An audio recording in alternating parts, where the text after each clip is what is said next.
PV അൻവറിന്റെ നീക്കത്തിനു പിന്നിൽ SDPIയും ജമാഅത്തെ ഇസ്ലാമി അടക്കമുള്ള മതമൗലികവാദ സംഘടനകളെന്ന് മുതിർന്ന CPM നേതാവ് പാലോളി മുഹമ്മദ് കുട്ടി. അൻവറിന്റെ പൊതുസമ്മേളനം വിജയിപ്പിച്ചത് ഇത്തരം സംഘടനകളാണെന്നും അദ്ദേഹം മലപ്പുറത്ത് വാർത്താ സമ്മേളനത്തിൽ ആരോപിച്ചു. 9 കൊല്ലത്തോളം അദ്ദേഹം ഇടതുപക്ഷ മുന്നണിയുടെ എംഎൽഎയായിട്ട് പ്രവർത്തിച്ചിട്ടുണ്ട്. ഈ കാലത്തിനിടയിൽ ഒരു തവണയെങ്കിലും ഇത്തരത്തിലുള്ള ഏതെങ്കിലും തരത്തിലുള്ള ഒരു ആരോപണം അദ്ദേഹം പാർട്ടിയിലോ അതല്ലെങ്കിൽ പൊതുവേദികളിലോ പറയുന്നതായി കേട്ടിട്ടില്ല. അദ്ദേഹം ഇടതുപക്ഷ മുന്നണിയുടെ ഒരു MLA എന്നുള്ള നിലയിൽ അദ്ദേഹത്തിനത് നേരിട്ട് മുഖ്യമന്ത്രിയോട് പറയാം, അതല്ലെങ്കിൽ അദ്ദേഹം ഉൾക്കൊള്ളുന്ന ഇടതുപക്ഷ മുന്നണിയിലെ പ്രശ്നങ്ങൾ ഉന്നയിക്കാം.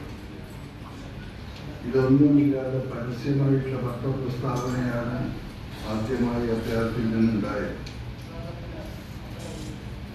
അദ്ദേഹം ഈ ആരോപണങ്ങളെല്ലാം ഉന്നയിക്കുന്ന സമയത്ത് വളരെ ക്ഷമയോടുകൂടി അദ്ദേഹത്തെ അതിൽ നിന്ന് തിരുത്തി ചിന്തയിപ്പിക്കുന്നതിന് വേണ്ടിയാണ് പാർട്ടി ഇടപെട്ടത്.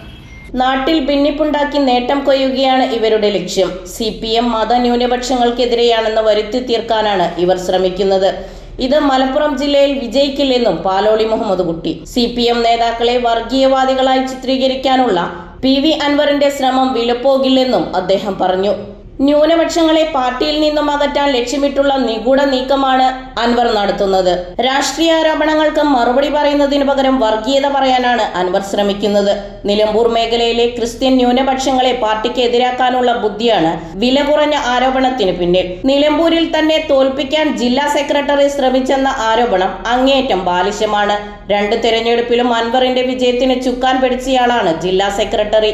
നിലമ്പൂരിലെ പാർട്ടി സംഘടനാ സംവിധാനമാകെ ഒന്നിച്ചു നിന്നതുകൊണ്ടാണ് 2 തവണയും അൻവറിന് ജയിക്കാനായത്. സ്വാതന്ത്ര്യ സമര സേനാനികളുടെ പിന്മുറക്കാരൻ എന്ന് അവകാശപ്പെടുന്ന അൻവർ ഉപയോഗിക്കുന്ന വാക്കുകൾ അദ്ദേഹത്തിന്റെ കുടുംബ മഹിമയ്ക്ക് ചേർന്നതാണോ എന്ന് അദ്ദേഹം ആത്മപരിശോധന നടത്തണം. പൊതുപ്രവർത്തകൻ വാക്കിലും പ്രവൃത്തിയിലും പാലിക്കേണ്ട മര്യാദ കൈവിട്ട അദ്ദേഹം മനോനില തെറ്റിയതുപോലെയാണ് പെരുമാറുന്നത്. RSSന്റെ വർഗീയ രാഷ്ട്രീയത്തെ ചങ്കുറപ്പോടെ നേരിട്ട് പ്രസ്ഥാനമാണ് CPM. അതിന്റെ നേതാക്കൾക്ക് അൻവറിന്റെ സർട്ടിഫിക്കറ്റ് ആവശ്യമില്ല. EMSന് ജന്മം നൽകിയ മണ്ണിലിരുന്ന് ആ പ്രസ്ഥാനത്തെയും അതിന്റെ നേതാക്കളെയും വർഗീയവാദികളായി ചാപ്പകുത്തുന്നത് ആരെ സഹായിക്കാനാണെന്ന് വ്യക്തം. വിടുവായുത്തം തുടർന്നാൽ ജനങ്ങളെ അണിനിരത്തി പാർട്ടി പ്രതിരോധിക്കുക തന്നെ ചെയ്യുമെന്ന് CPM നേതാക്കൾ അറിയിച്ചു. ന്യൂസ് 99 മലപ്പുറം.